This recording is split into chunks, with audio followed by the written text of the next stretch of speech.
Quand je suis arrivée, j'ai découvert qu'il avait transformé sa chambre en un mini-théâtre, avec des bougies parfumées et des guirlandes scintillantes.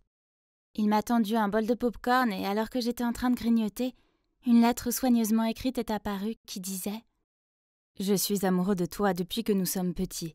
J'ai retenu mes sentiments car je ne voulais pas ruiner notre amitié, mais je ne peux plus les nier. Alors, veux-tu être ma petite amie ?» Ah, comment fait-il pour être si magnifique et doux et... Hé, andouille! T'écris encore ces trucs ringards? Allez, lâche ça et allons faire une blague à Monsieur Weasley. Ok, j'arrive. Si seulement ce que j'avais écrit prenait vie. C'est mon meilleur ami depuis l'enfance, Adrien. Et comme tu peux le voir, j'ai un gros béguin pour lui. Mais il me voit seulement comme un frère. Comme c'est ironique. Je suis presque sûre que si je lui avoue mes sentiments, il sera tout bizarre en disant que c'est dégoûtant et tout ça. Donc j'ai juste écrit la réalité de mes rêves dans mon roman et je l'ai posté sur Wattpad. J'ai même utilisé un nom de plume. Adrien n'a pas pu découvrir ça car... Au secours, alerte bizarre. De toute façon, c'était plus facile comme ça car je voulais pas que mes parents le découvrent non plus. Oui, ils n'étaient pas vraiment favorables à ma carrière d'écrivain. Ils voulaient que je devienne avocate et que je reprenne le cabinet familial comme mon père. Et son père, et blablabla. Ils m'ont fait étudier dur pour que j'entre dans cette prestigieuse école de droit. Mais c'était tellement ennuyeux, et mon cœur n'y était pas. Un jour, alors que je sirotais un macchiato dans mon café préféré, un groupe de filles est entré en discutant avec enthousiasme d'un livre d'un nouvel auteur. Agatha C. Oh! Est-ce que je les ai bien entendues?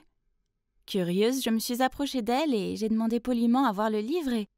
Oh mon Dieu! C'était mon nom de plume juste sur la couverture.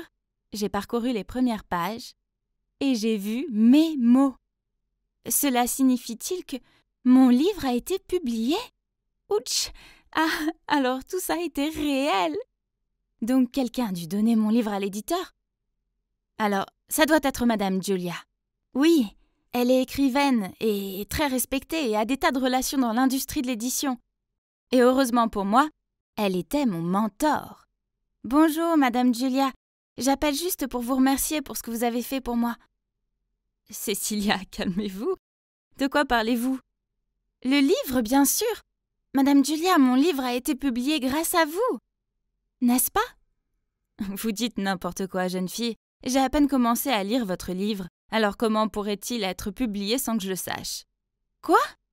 Donc, Madame Julia ne l'a pas envoyé? Alors, qui l'a fait? Comment ça, vous ne pouvez pas divulguer son identité? C'est mon livre! Madame, tout ce que je peux vous dire, c'est que la personne qui l'a apporté ici prétend être l'auteur du livre et a choisi de ne pas se dévoiler en publiant sous un nom de plume. Nous, en tant qu'éditeurs, sommes légalement liés par cela, donc je ne peux pas vous aider davantage. Mais de quoi parlait-il? Un inconnu a volé à la fois mon livre et mon nom de plume. Je devais prouver qu'ils étaient tous les deux à moi. Ma page Wattpad. J'ai essayé de me connecter à mon compte pour montrer au directeur, mais... Accès refusé. Oh non, non, non, non. Quelqu'un a dû le pirater. J'allais l'utiliser pour demander une bourse d'écriture à la fac et maintenant, tout avait disparu. Comme si cela ne suffisait pas, j'ai soudainement reçu un email du concours d'écriture auquel j'avais postulé, disant qu'ils avaient refusé ma candidature en raison du plagiat d'une page Wattpad. Ma page Wattpad. Oh! Salut frérot! C'est quoi cette tête de King Kong? Allez! Tu seras moins vilain petit canard si tu souris un peu plus. Mon Dieu, pourrait-il juste arrêter d'être comme ça pour une fois? Il a été très clair sur le fait que nous n'avions aucune chance d'être ensemble. J'ai compris, mais il n'avait pas besoin de me le balancer au visage comme ça. Bien, alors il n'aura plus jamais à me voir. Après ça, j'étais déterminée à être transférée dans une autre école dès le semestre suivant. Une école qui apprécierait mes talents d'écrivaine, comme l'Eastwood Academy. Cette école a gagné de nombreux prix de littérature, et il se trouve que je connais quelqu'un là-bas. Lewis, le président du club de littérature, est aussi une étoile montante dans le monde des écrivains. Il est non seulement super talentueux, mais aussi incroyablement gentil, et il m'a beaucoup aidé pour mes romans. Mais entrer dans cette école serait difficile, alors tous les jours, avec toute mon attention, j'enfouissais ma tête sous des piles de livres, tandis qu'Adrien faisait de son mieux pour me distraire. Une fois, il m'a dit de sécher les cours et d'aller voir le nouveau Batman avec lui. J'avais attendu ce film pendant des mois. Mais non, je devais me mettre dans le bain. Adrien n'a pas abandonné aussi facilement. Seulement, juste à ce moment-là, la professeure est apparue derrière son dos et lui a tiré les oreilles pour lui donner un ticket pour la salle de retenue. Le film Batman s'est envolé pour lui. Une autre fois, il a inventé une farce pour Monsieur Jones, le professeur d'éducation physique qui lui a fait faire 10 tours de l'école pour son retard. Mais, désolé, la nouvelle Cécilia n'a pas de temps à perdre avec ses enfantillages. Alors, quand Adrien m'a donné le téléphone de Monsieur Jones et m'a dit de le cacher, je lui ai juste remis calmement. Lorsque Monsieur Jones est retourné dans la salle des professeurs, il a vu Adrien verser un liquide dans son gobelet. Et c'est comme ça qu'Adrien a eu 2 tickets de retenue. Après ça, Adrien a finalement remarqué que j'avais agi différemment. « Cécé, qu'est-ce qui se passe avec toi? Tu continues à m'ignorer. On n'est plus amis ?» « Ne m'appelle pas Cécé, je suis toujours en colère contre toi, donc oui, je veux juste être transférée à l'Académie Eastwood. Tu sais, l'école de Lewis. »« Ah, je vois, arrête ta comédie, je sais déjà tout ça. »« Quoi? Est-ce qu'il sait que je l'aime bien? Il a lu mon livre? Tu l'aimes bien, Lewis, hein? »« Oh !»« Ouf. Mais, attends, il a vraiment pensé ça? Il était ennuyé? Intéressant. Ouais, et en fait, il m'a demandé de sortir au restaurant ce samedi. Vraiment? Ok, alors, je vais y aller avec toi. On peut pas faire confiance à ce type. Donc Adrien m'a suivi. Il n'arrêtait pas de se plaindre que j'étais bien habillée pour Lewis et qu'en plus, il avait le culot d'être en retard. Donc, c'est à ça qu'il ressemble quand il est jaloux? Plutôt mignon quand même. Quand Lewis est arrivé, il m'a fait un gros câlin et je pouvais sentir le regard d'Adrien dans mon dos. Je me suis assise près de Lewis et j'ai rigolé à tout ce qu'il disait. Il a immédiatement compris ce que j'essayais de faire, alors il a joué le jeu, en mettant son bras autour de mon épaule et en me caressant légèrement les cheveux. À un moment, j'ai même aidé Lewis à enlever un cil qui était tombé. Et oh mon Dieu, Adrien n'a pas pu s'empêcher de se jeter en avant pour nous séparer. Juste à ce moment-là, j'ai entendu une voix familière venant de derrière. « Cécilia ?» Et qui sont ces jeunes hommes ? « Lewis ?» « Oh, bonjour Madame Julia. Le monde est petit, hein. Vous connaissez Lewis aussi ?» Elle n'a pas répondu à ma question et au contraire, elle m'a jeté un regard sévère puis m'a traînée dehors. « Cécilia, que fais-tu avec ce bon à rien de traître ?»« Vous voulez dire Lewis ? Qui d'autre ? Il a été fortement critiqué et boycotté par la communauté des écrivains. Je te suggère fortement de l'éviter. »« Oh mon Dieu, je ne savais pas que Lewis avait une si mauvaise réputation. Il a toujours été si gentil avec moi, à moins qu'il n'ait été comme ça que parce qu'il voulait quelque chose, comme mon roman. Et si c'était lui qui l'avait volé? Oh, ça sent pas bon. Alors je me suis précipitée à ma table, j'ai rapidement dit au revoir à Adrien, puis j'ai traîné Lewis. As-tu ou n'as-tu pas volé mon livre? Quoi? Non? C'est Madame Julia qui te l'a dit. Il s'avère qu'il était le protégé le plus brillant de Madame Julia. Puis il était tombé amoureux de sa fille Demi, et ils ont commencé à sortir ensemble derrière son dos. Mais soudainement, Demi a rompu avec lui. Alors le cœur brisé, il a coupé tout lien avec elle et sa mère. Mais Madame Julia s'en est offusquée et depuis, elle est tout le temps sur son dos. Mon Dieu! Oh, j'avais la tête qui tournait. Je n'avais aucune idée de qui croire. Maintenant, j'y pense, pendant mes mois de mentorat. J'ai aussi perdu un de mes manuscrits. Je ne pouvais plus le développer, alors je ne l'ai pas cherché, mais... Ça ne peut pas être une coïncidence, ça, non? C'est sûrement Madame Julia qui les a volés. Pas possible. C'est une écrivaine incroyable. Pourquoi elle ferait une chose pareille? Il n'y a pas de meilleure explication à cela. Ne t'inquiète pas. J'ai un plan pour la démasquer, comme la voleuse dégoûtante qu'elle est. Il a ensuite appelé l'éditeur en se faisant passer pour un gros producteur et leur a demandé d'organiser une rencontre avec l'auteur de mon livre volé, car il aimerait produire un film à gros budget basé sur ce livre. Brillant, n'est-ce pas? Nous sommes arrivés au rendez-vous dans des déguisements magnifiques et nous avons attendu. Notre tension a augmenté quand les pas se rapprochaient. Et puis, debout, était à la porte. Bien, Madame Julia. Comment avez-vous pu? J'avais confiance en vous. Cécilia, qu'est-ce qui se passe? Oh, arrêtez la comédie. Il n'y a pas de film. Nous avons seulement planifié ce piège pour exposer votre vol de livres. Madame Julia a persisté à nier nos accusations. Elle a prétendu qu'elle était seulement ici parce que sa fille avait organisé une grande surprise pour elle. Ensuite, Lewis et Madame Julia ont commencé à se disputer et ça a dégénéré. Arrêtez! Tous les deux, s'il vous plaît, arrêtez! Demi, s'il te plaît, explique-toi. C'était moi, d'accord? J'ai volé ton livre, Cecilia. Je l'ai vu sur le bureau de maman. Je suis tellement désolée. Je ne comprends pas. Tu n'as pas besoin de voler le dur labeur de quelqu'un d'autre. Tu es déjà une excellente écrivaine. Non, maman, je ne le suis pas. J'ai essayé de répondre à tes attentes, mais je n'y arrive pas. Je voulais pas te décevoir, alors j'ai volé le travail de tes protégés, y compris le tien, Lewis. J'avais tellement honte de moi que j'ai pas pu te faire face après ça. Je suis tellement désolée. Lewis a laissé échapper un long soupir, puis a pris Demi dans ses bras et l'a réconforté. À ce moment-là, Adrien a surgi et a attrapé le col de Lewis. « Crétin! Tu flirtes avec Cecilia il y a un jour, et maintenant tu flirtes avec une autre fille juste devant elle. Adrien, arrête, c'est pas ce que tu penses. » Puis je l'ai emmené hors du restaurant. Il s'avère qu'il m'avait vu quitter la maison avec Lewis et notre accoutrement bizarre, alors il a décidé de nous suivre ici. La vérité, c'est que j'ai pas le béguin pour Lewis. J'ai essayé juste de voir si tu me considérais comme plus qu'une simple amie. Eh bien, je t'aime bien. Beaucoup. Et je veux pas risquer notre amitié. Je peux pas supporter l'idée de ne pas t'avoir dans ma vie, alors je me suis dit que ce serait mieux de te traiter comme l'un des gars, quoi. Devine quoi? Je t'aime bien aussi, idiot. Alors, qu'est-ce que t'en dis? Ouais, donnons-nous une chance. Mais tu dois me promettre que si les choses ne marchent pas, on restera amis, d'accord? Promis. Puis on a fait une promesse avec notre petit doigt comme quand on était petit. Sauf que cette fois, il m'a attirée vers lui pour me donner le meilleur baiser de tous les temps. Enfin, mon livre est de nouveau à moi. Et devinez quoi?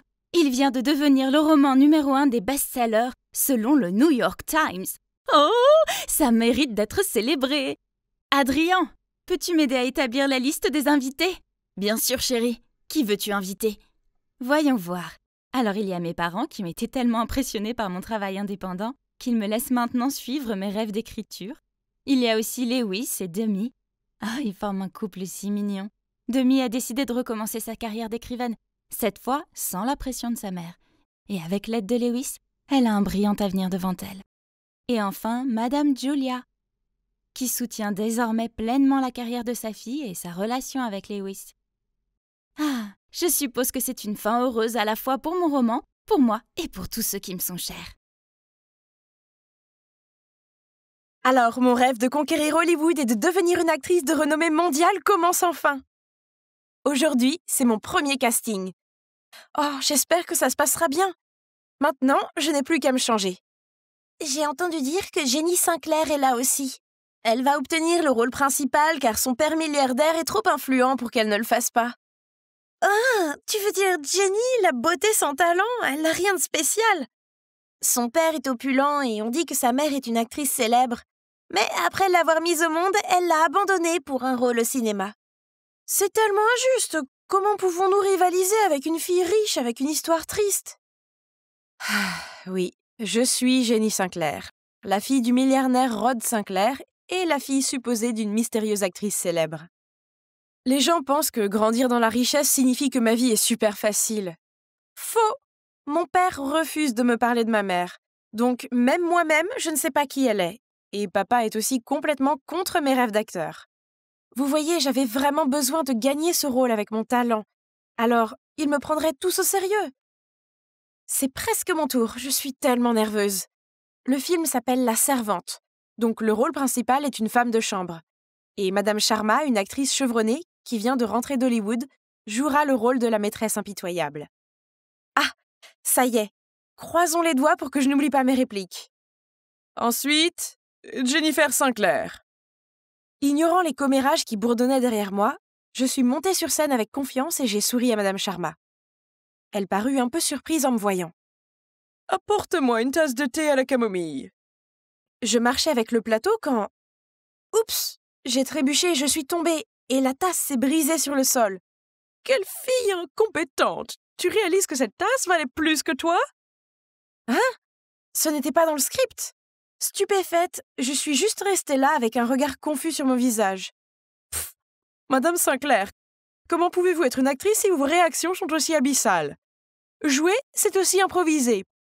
Pas seulement apprendre le scénario par cœur, jeune fille. Jenny, vous n'avez clairement pas fait vos recherches, car vous n'avez aucune idée de ce personnage. J'ai retrouvé mon sang-froid, je me suis dépêchée de m'excuser auprès de Madame Sharma et j'ai supplié le directeur de me laisser essayer une fois de plus. Je n'ai pas le temps pour ça. Comment une fille qui est née avec une cuillère en argent dans la bouche peut-elle comprendre la vie d'une bonne? S'il vous plaît, partez. D'autres candidats attendent. Alors, mon casting de rêve est devenu un cauchemar. Oh! J'avais l'impression que le monde entier se moquait de moi. Madame, veuillez vous lever, vous devez manger quelque chose. Ne soyez pas triste, il y aura beaucoup d'autres opportunités. Non, c'était ma grande chance et je l'ai ratée. Lucas Hemingworth me déteste, cela signifie que toute l'industrie va maintenant me fuir. Oh, lui? Ma tante est sa femme de chambre et elle dit que c'est un horrible maître. Il a licencié 5 femmes de ménage le dernier mois et maintenant personne n'ose postuler. Ne le laissez pas vous abattre, tout le monde sait à quel point il est odieux. Viens-tu juste de dire que Lucas Hemingworth cherche une femme de ménage et que tu connais la femme de charge? C'est vrai, mais c'est le moyen idéal pour lui montrer que je n'ai pas seulement un joli visage. J'ai peut-être l'air d'une fille riche gâtée, mais je peux jouer le rôle d'une bonne mieux que n'importe qui d'autre. S'il te plaît, aide-moi, sinon je vais faire une grève de la faim. Avant qu'elle n'ait eu la chance de répondre, j'ai attrapé le verre de lait et j'ai tout avalé d'un seul souffle. Alors, marché conclu? Hey, c'est moi, Jenny. Je passe pour une femme de chambre maintenant. Souviens-toi de ce que je t'ai dit. On n'entre jamais dans la salle de travail du maître sans qu'on te le demande. Maintenant, va à l'entrepôt et apporte-moi la boîte de décoration de Noël. Oh, cette boîte était si lourde! Soudain, je me suis cognée à quelque chose et, en tombant, toutes les décorations de Noël se sont éparpillées sur le sol. Hein? Qu'est-ce qui était en dessous de moi? Oh non, j'étais couchée sur quelqu'un! Oh mon Dieu, c'était Lucas! Je me suis vite relevée et je me suis excusée, mais il a juste froncé les sourcils et il est parti. J'étais abasourdie alors que je ramassais les décorations quand cette fille s'est approchée de moi. « Tu es la nouvelle servante, hein? Ne pense pas qu'être jolie signifie que tu peux séduire mon père pour devenir une actrice célèbre. Voici un conseil, n'en rêve même pas. À partir de maintenant, cette femme de chambre ne sert que moi seulement. » Quelle poisse! C'était seulement mon premier jour et j'étais déjà du mauvais côté de Lily, la fille du directeur. Elle a une réputation dans le monde du mannequinat pour sa personnalité extrêmement désagréable. Et en effet, à partir de ce jour, chaque fois qu'elle était à la maison, elle passait chaque seconde de son temps à me tourmenter. Une fois, Lily m'a demandé de lui apporter une tasse de thé chaud, mais dès que j'ai posé le plateau de thé, elle a immédiatement changé d'avis. Elle voulait que son thé soit plutôt frais, et j'ai dû rester debout à éventer la tasse pendant une demi-heure. Puis, une autre fois, elle m'a ordonné de rester debout près de la piscine en pleine chaleur de midi, en tenant un plateau de fruits, et après chaque tour de piste, elle m'obligeait à lui en donner un morceau. Pas surprenant que j'ai fini par avoir un coup de chaleur et que je suis tombée dans la piscine, ce qui a dû être extrêmement drôle pour Lily. Oh! Eh bien, celle qui rit aujourd'hui peut pleurer demain. Le lendemain, alors que j'arrosais les roses dans le jardin, par la fenêtre du salon, j'ai vu Lily jouer le rôle de la bonne devant son père. Il semble qu'elle voulait aussi jouer le rôle principal dans le film. Je pense que tu devrais juste te concentrer sur tes projets de publicité commerciale. Tu n'as pas appris tes répliques et tes faux pleurs sont terribles. Sais-tu au moins de quel livre ce film est adapté? Puis il est parti, la laissant avec sa crise de colère. À ce moment-là, Lily m'a surprise en train de rire. Alors, pour me punir, elle m'a ordonné de nettoyer tous les livres de la bibliothèque. Oh! Peu importe, j'aimais les livres de toute façon. Debout sur l'échelle de nettoyage, j'ai vu par hasard l'exemplaire original de La Servante, le livre sur lequel la pièce est basée. Je l'ai pris sur l'étagère quand, soudain, le bruit de la porte qui s'ouvre m'a fait sursauter. J'ai vite remis le livre en place et j'ai essayé de descendre l'échelle, mais j'ai perdu pied et... Ah! Des mains fermes ont attrapé ma taille et m'ont guidée sur mes pieds. Ils portaient un sweat à capuche, un masque et des lunettes de soleil. Oh mon Dieu! Un voleur venait-il de me sauver? Qui êtes-vous? Comment êtes-vous entré? C'est une violation de domicile. Savez-vous qui vous essayez de cambrioler? Et vous? Savez-vous à qui vous parlez? Un voleur? Ridicule. Puis, il a enlevé sa capuche, ses lunettes de soleil et son masque. Oh mon Dieu! C'était Jacques Jérôme, l'acteur le plus sexy de la scène en ce moment. Avant que je puisse réagir, le cri aigu de Lily nous a fait sursauter tous les deux.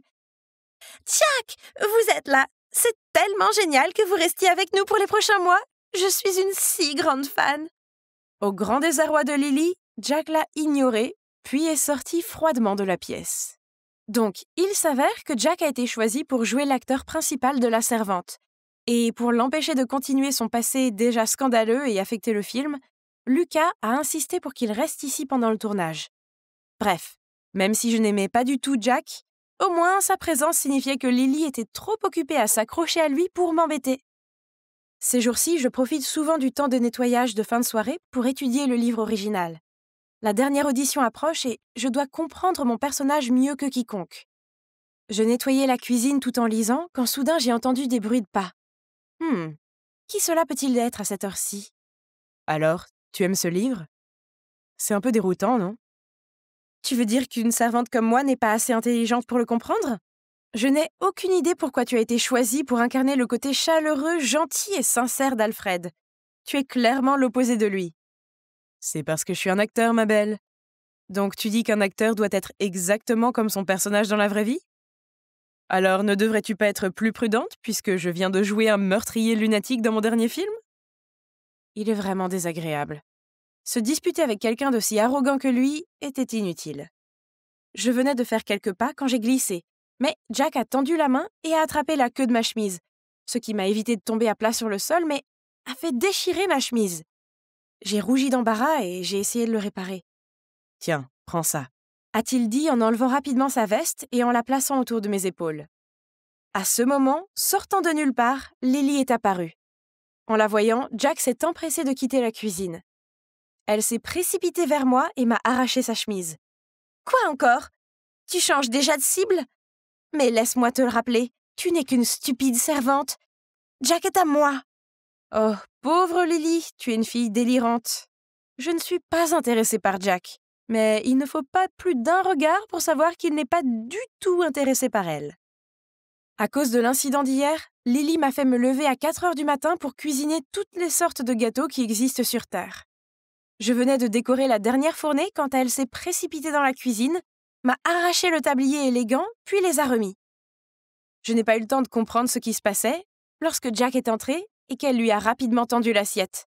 « Prends une bouchée, je me suis levée tôt pour les préparer pour toi. » Quelle supercherie! Jack était sur le point de mettre un morceau dans sa bouche quand j'ai réalisé que c'était aux amandes. Il est allergique aux amandes. « Arrête! Il y a des amandes dans ce gâteau. Tiens, prends celui-là. » Il a pris le gâteau et m'a fait un clin d'œil avant de partir. Oui, sa personnalité est nulle, mais... Oh là là! Comment résister à cette mâchoire carrée et à ces magnifiques yeux profonds? Naturellement, Lily était furieuse, alors elle m'a forcée à faire du thé. Mais elle a beau frapper à la porte de Jack, il ne lui ouvre pas. Alors elle jette rageusement le plateau à thé par terre et me crie de venir le nettoyer. Oh mon Dieu, c'était un tel désordre. Le tapis était taché de thé et il y avait des morceaux de porcelaine ébréchés partout. J'ai commencé à ramasser les morceaux quand... Aïe! Je me suis coupé la main. Jack a immédiatement ouvert la porte, puis en voyant ma main en sang, il m'a rapidement conduit dans sa chambre et m'a aidé à bander la coupure. Je ne savais pas qu'il avait ce côté chaleureux en lui. Quelle surprise! Ce week-end, le réalisateur organise une petite réunion pour les acteurs et l'équipe du film. J'étais donc occupée par les préparatifs. Je peux assurer que j'ai parfaitement compris ce que c'est que d'être un domestique. Il n'y a aucune tâche ménagère que je n'ai pas essayée. J'ai aussi accidentellement menti à la femme en charge en lui disant que j'avais été barista, si bien qu'elle m'a confié la préparation des cocktails.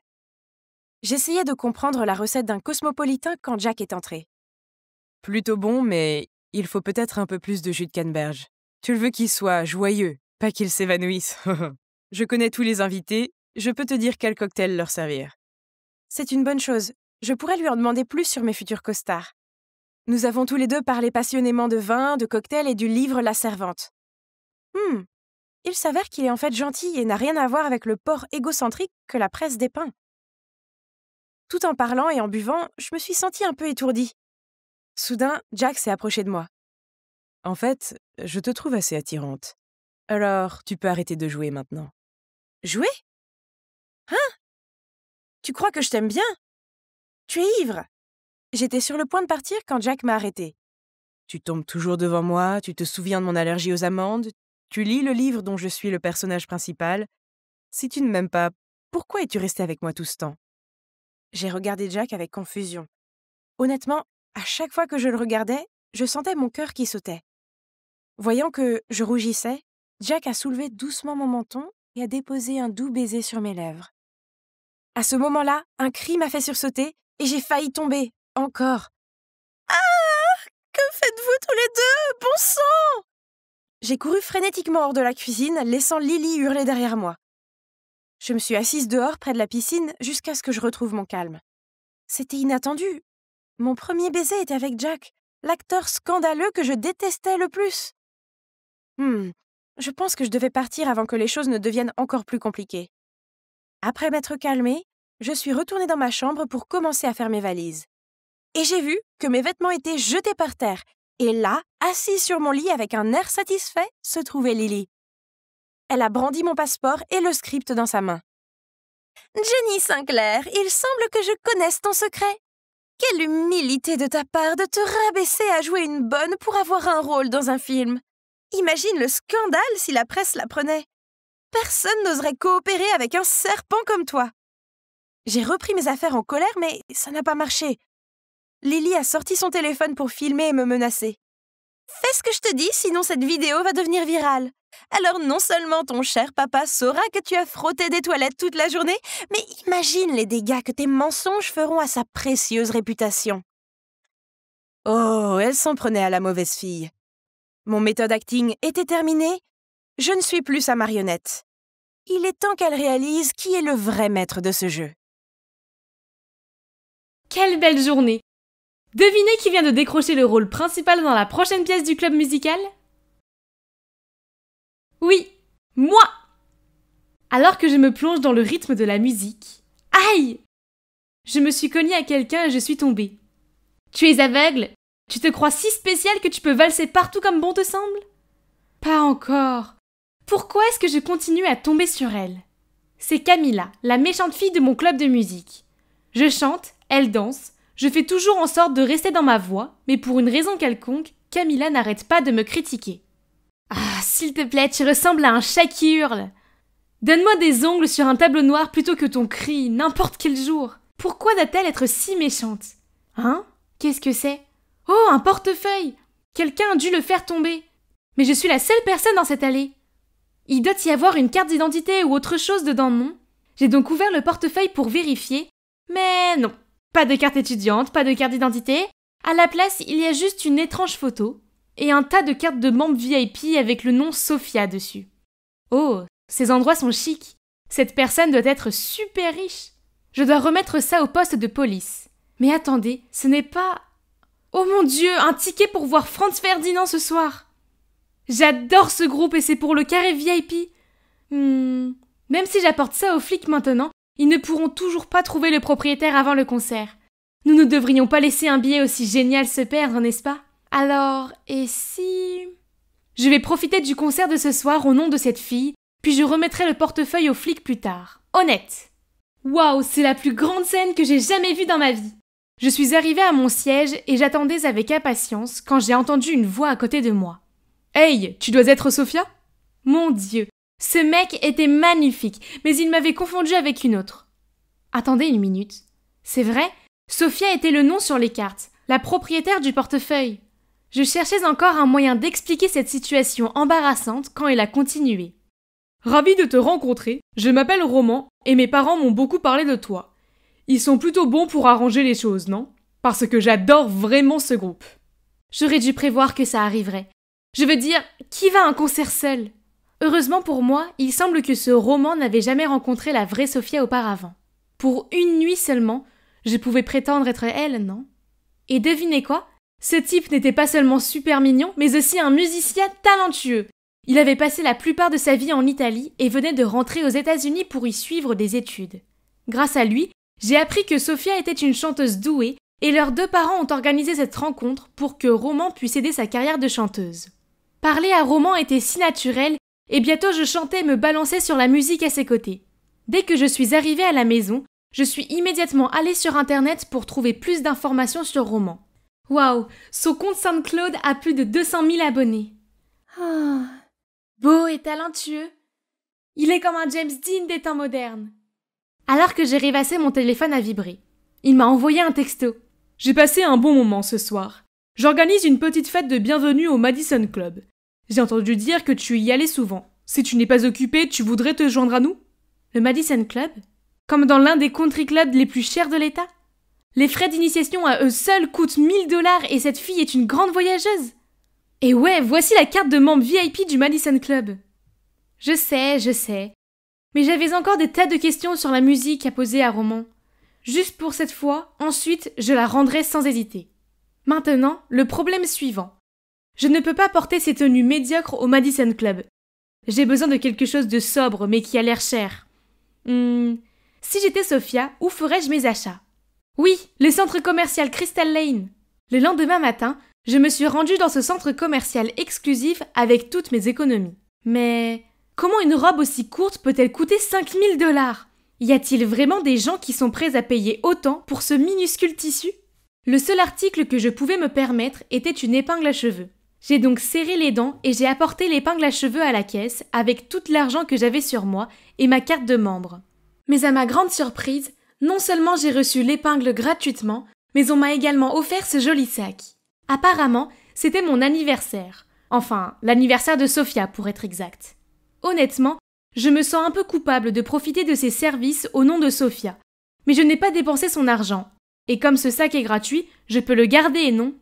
Le lendemain, j'ai choisi une robe simple mais jolie et mon nouveau sac magnifique et je les ai portés à l'école car j'avais prévu de me rendre directement à la fête. Quand ma meilleure amie Anna est venue me voir, elle a jeté un coup d'œil à mon sac puis est restée bouche bée incrédule. « Un sac Chanel? Tu as vendu un rein pour l'acheter ?» Haha, c'était un cadeau. « Où as-tu eu ça ?» C'est une édition limitée pour les membres VIP du Crystal Lane Mall seulement. Crache le morceau, c'est un faux nom. Camilla et ses amis indisciplinés ont recommencé. J'ai essayé d'éloigner Anna car je ne voulais pas d'ennui, mais elle a quand même réussi à leur répondre. C'est 100% authentique. Le riche petit ami de Mélanie l'a acheté pour elle. Tu es jalouse? Camilla a ricané, puis a dit que si je n'appelais pas mon petit ami, elle dirait à toute l'école que nous étions des menteuses tragiques. Allez Mélanie, montre-leur ce qu'est l'humiliation.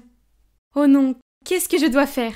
Grâce au regard d'Anna qui attendait et au sourire narquois de Camilla, je n'avais pas d'autre choix que de demander à Roman de venir me chercher. Il a dit qu'il viendrait me chercher après les cours. Dès que j'ai franchi le portail de l'école, j'ai vu Roman qui attendait à côté d'une Bugatti Chiron rutilante. Il m'a salué avec un sourire puis m'a ouvert la porte.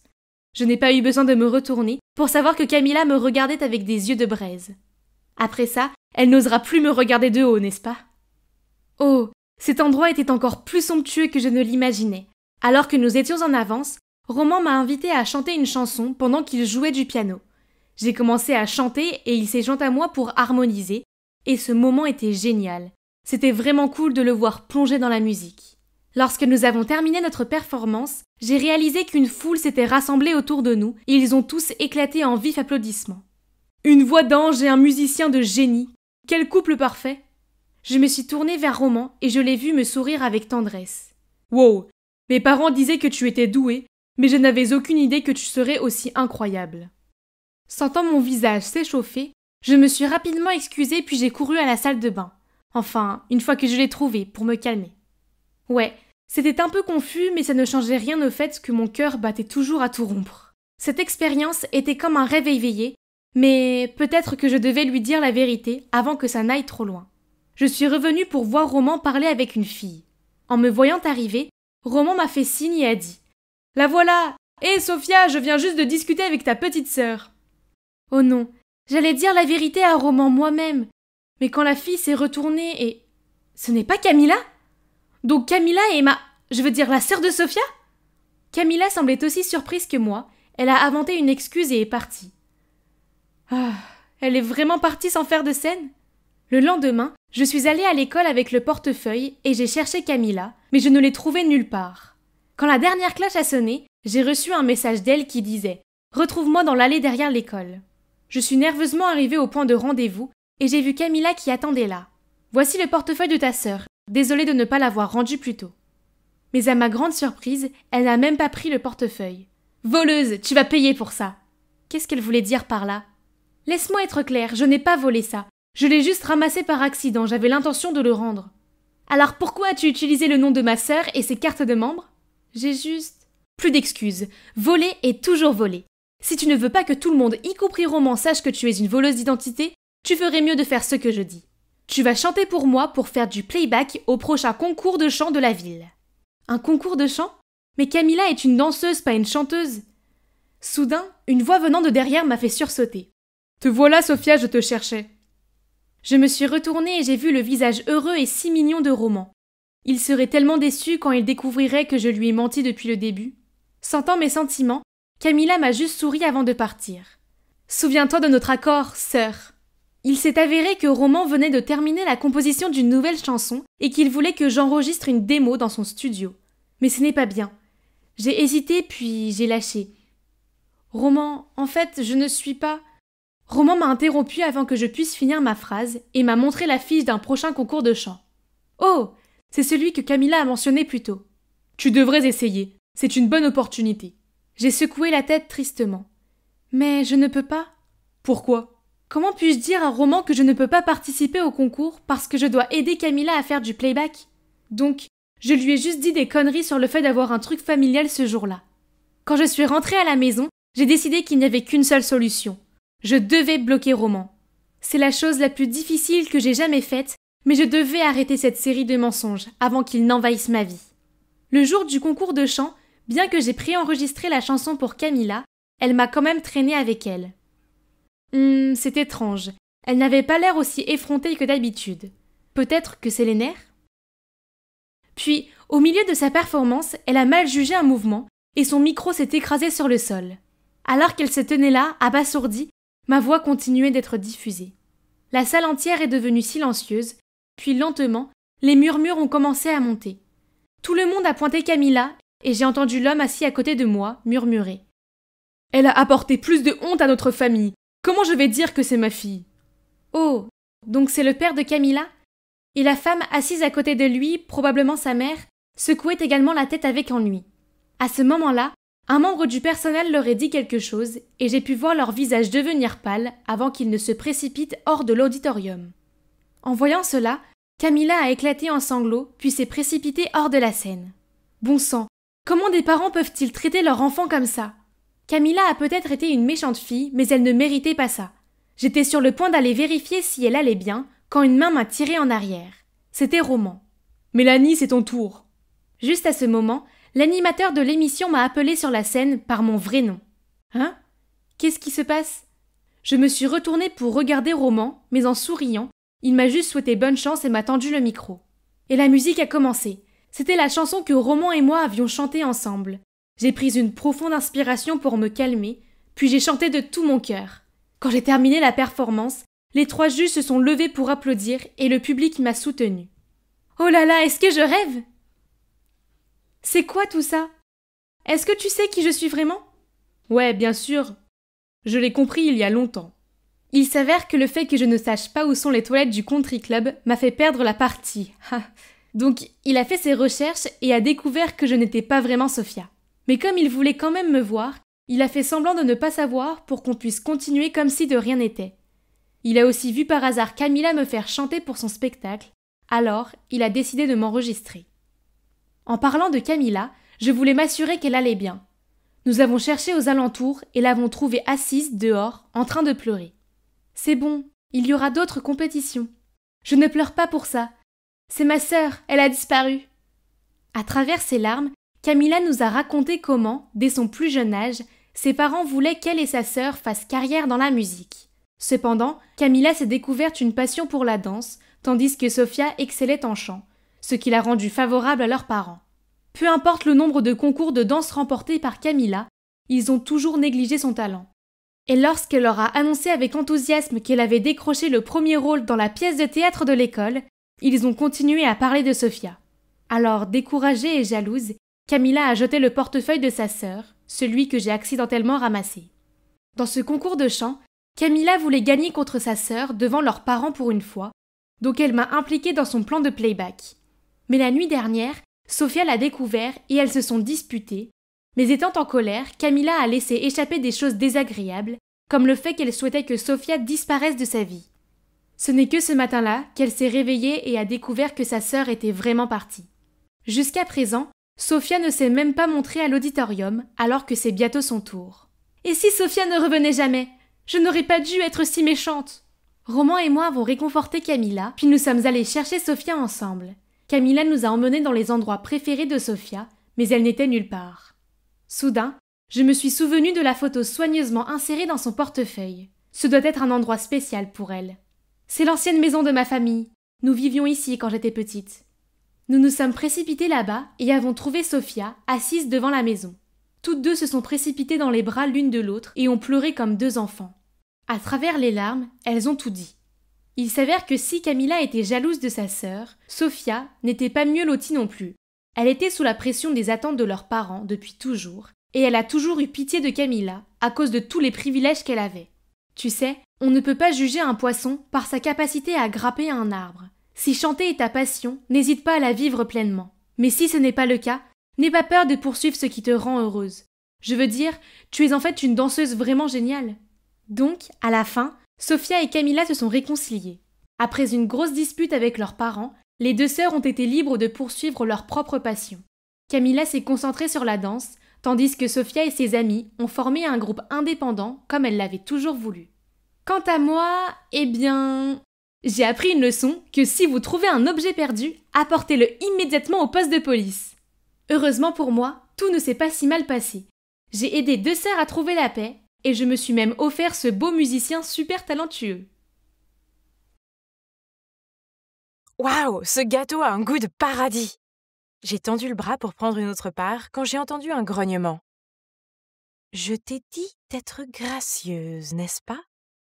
Puis maman m'a tirée vers elle pour saluer ce couple élégamment habillé. Oh, encore! Ils m'ont regardé de haut en bas et m'ont dit « J'ai entendu dire que tu étais une pianiste douée. Nous aimerions t'entendre jouer. » Hein? Du piano? Je n'en avais jamais joué de ma vie.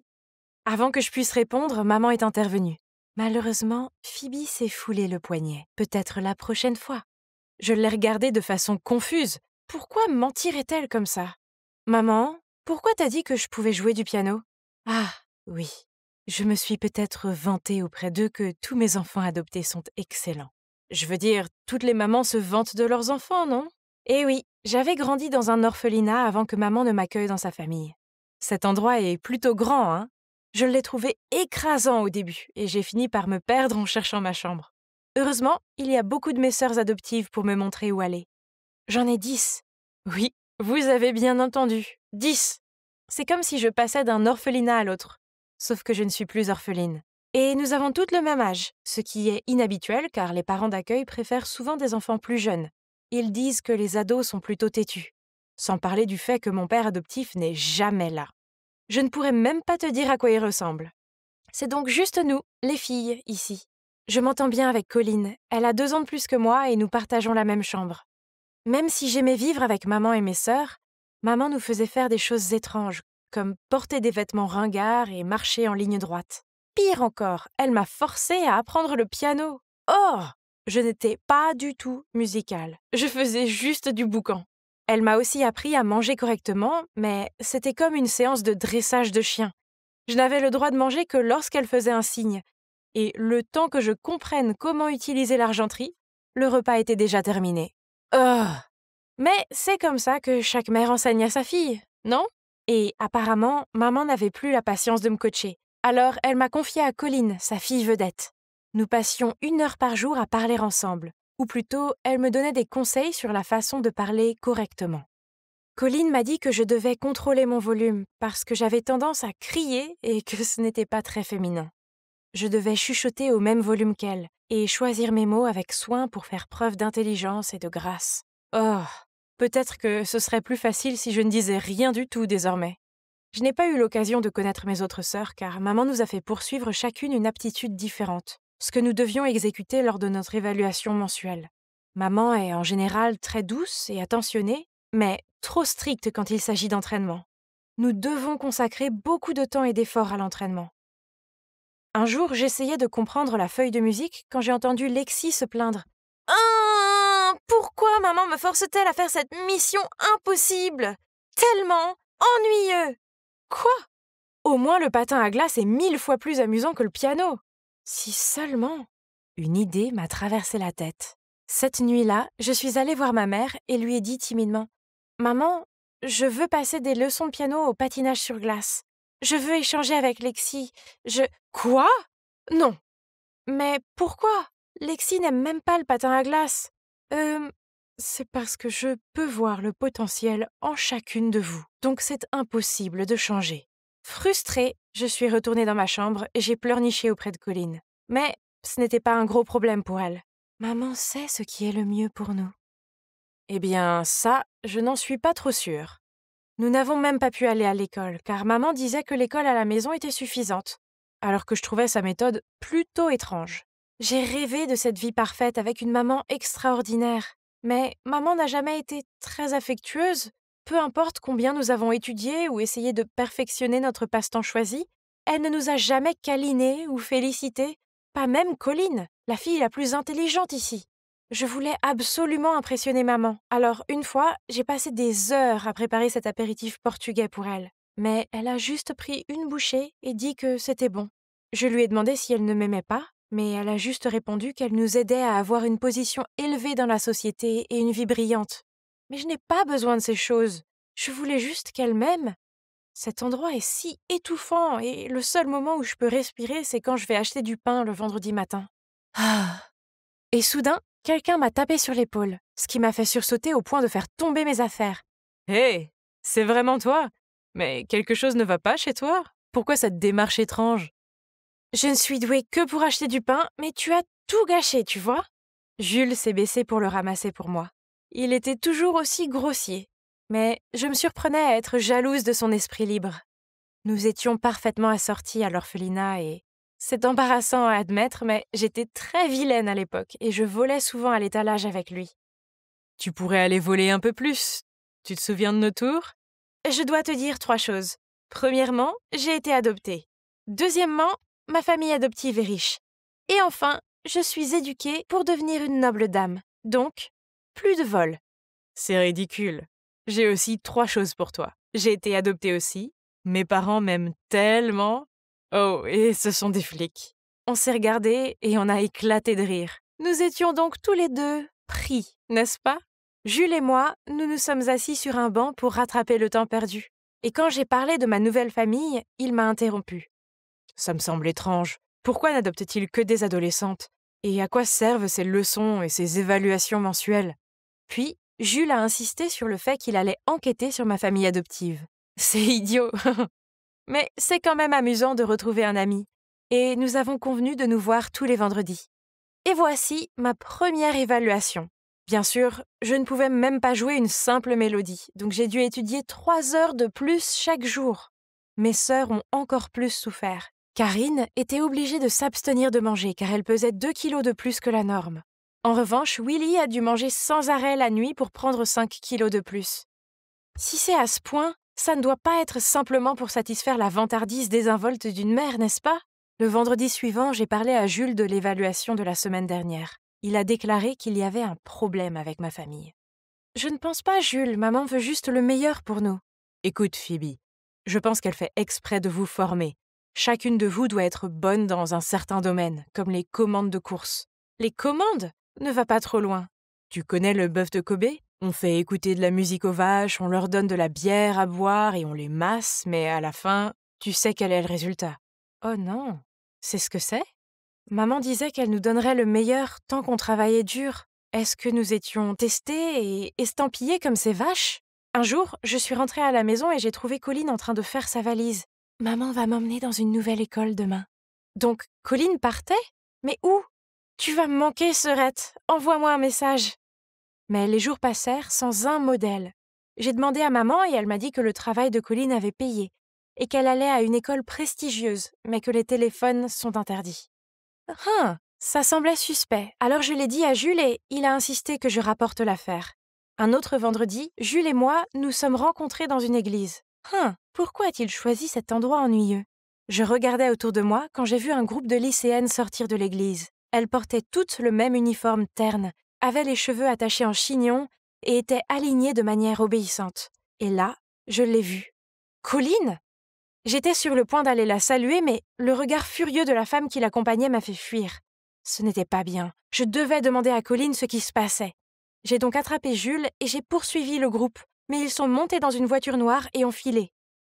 Peut-être que cette église est leur lieu de transaction malin, hein? Ils ont tout mis en uniforme pour que personne ne les soupçonne, mais en voyant ces visages, je suis sûre qu'ils vont être envoyés au marché noir. Au marché noir? Rien que cette pensée m'a fait frémir. Je devais sauver Colline. Je ne pouvais pas laisser maman s'en tirer comme ça. Cette nuit-là, je suis descendue sur la pointe des pieds pour écouter aux portes. Ok, je vais la livrer ce week-end. Correct. Elle mesure 1,70 m. Le patin à glace, la cuisine et la peinture, bien sûr, je l'ai formée comme il faut. Tu ne seras pas déçu. Donc, l'affaire se passe comme prévu, ok? On se voit dimanche. C'est ça, la prochaine livraison était Lexi. J'ai vérifié et l'ai vue emballer ses affaires, un rayon de bonheur innocent sur son visage.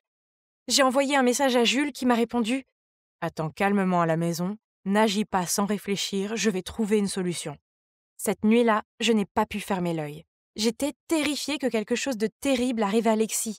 Alors dès que j'ai vu maman et Lexi monter dans la voiture pour partir, je me suis glissée dans le coffre sans faire de bruit et j'ai envoyé à Jules la localisation. La voiture a mis du temps à s'arrêter. Avions-nous enfin atteint le lieu de la transaction?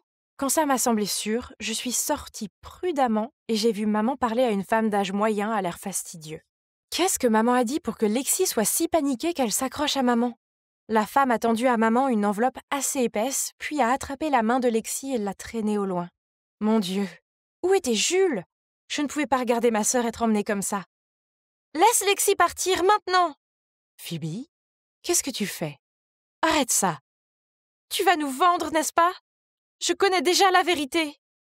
Mais de quoi diable tu parles, Phoebe? Furieuse, maman m'a éloignée. Stop! Soudain, 2 policiers se précipitent, ordonnant à tous de mettre les mains en l'air. Derrière eux se trouvait Jules, toujours haletant. Ils étaient les parents adoptifs de Jules. Aidez-moi, maman essaye de nous vendre, moi et ma sœur. Voyant cela, l'autre femme a rapidement expliqué. Non, il doit y avoir un malentendu. J'aide simplement la fille de Gianna à s'inscrire dans mon école. Abasourdi, mon regard est passé de maman à l'autre femme, puis à Jules. J'ai expliqué pourquoi je pensais que ma mère était une trafiquante d'êtres humains. Ils ont tous été surpris. Ah, je t'ai fait t'entraîner aussi dur parce que je veux que tu sois acceptée ici. La plus prestigieuse école de filles, pour que tu puisses avoir une meilleure vie. Je ne veux plus aller dans cette école, maman. Elle m'a parlé de toutes les règles strictes, cet endroit est terrifiant. Vous ne pouvez pas les forcer à faire ça. Vous les avez adoptés, donc vous devez les faire se sentir en sécurité et aimés. Madame Gianna, c'est une école prestigieuse et elle n'a pas besoin de votre scandale. Vous m'avez fait croire que vos filles étaient naturellement douées, ce qui s'avère maintenant être un mensonge. Je n'accepterai plus aucun de vos enfants désormais. Non, ce sont mes enfants. Elles méritent le meilleur. Elle a supplié la directrice de revenir sur sa décision, mais elle a secoué la tête. Soudain, ma mère a crié « Pourquoi? Je veux juste qu'ils ne souffrent pas comme moi. Alors qu'est-ce qui ne va pas avec ça ?» Puis maman a fondu en larmes. Il s'avère que dans le passé, maman était amoureuse d'un politicien.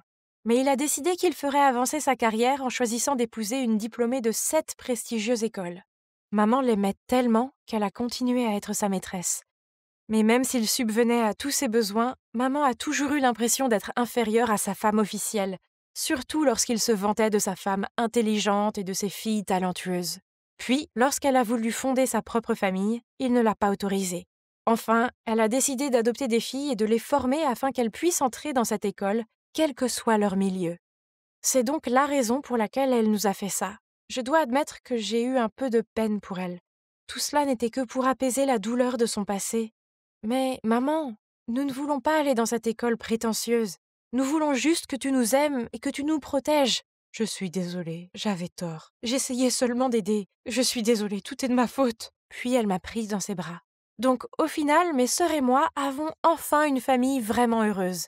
Maman ne nous fait plus faire de tâches stupides, elle nous laisse poursuivre nos propres rêves et passions. Nous allons toutes dans une école publique et vivons notre vie normale. C'est merveilleux d'avoir une mère formidable, des sœurs incroyables et mon meilleur ami Jules à mes côtés.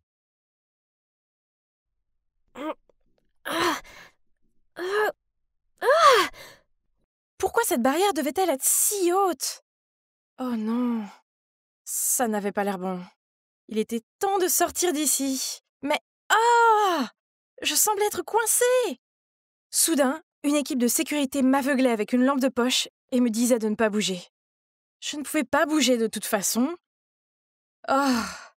Ils m'ont traînée par terre, puis la prochaine chose que je sais, c'est que j'ai été poussée sur une chaise et interrogée par des agents de sécurité.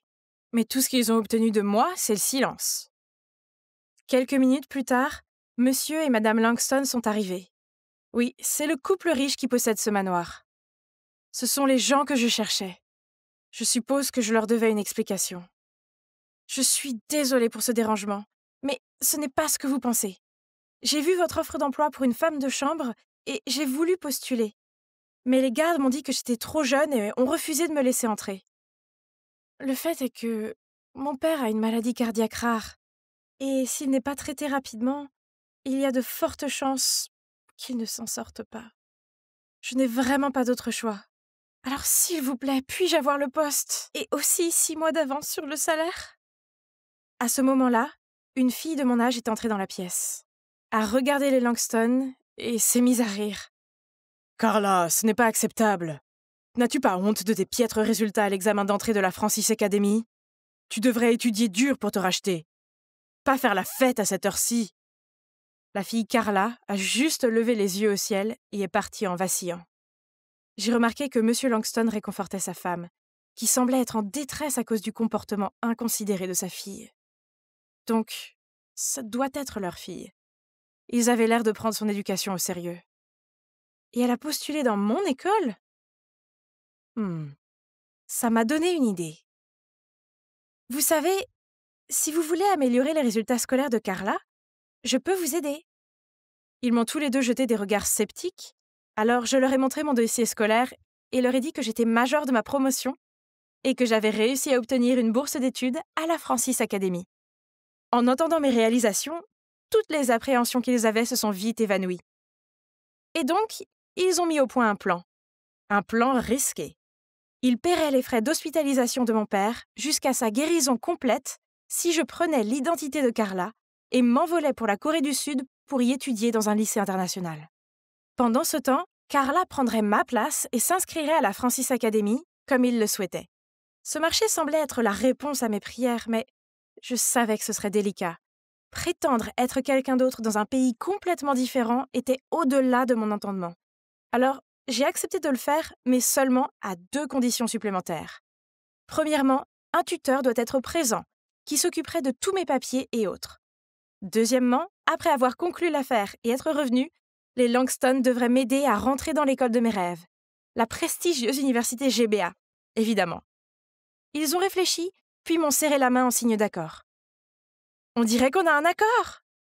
L'instant d'après, je me trouvais dans un quartier huppé de Séoul, en Corée. Waouh! Tu parles d'un quartier luxueux! Voilà donc ce que ça fait de naître avec une cuillère en argent dans la bouche!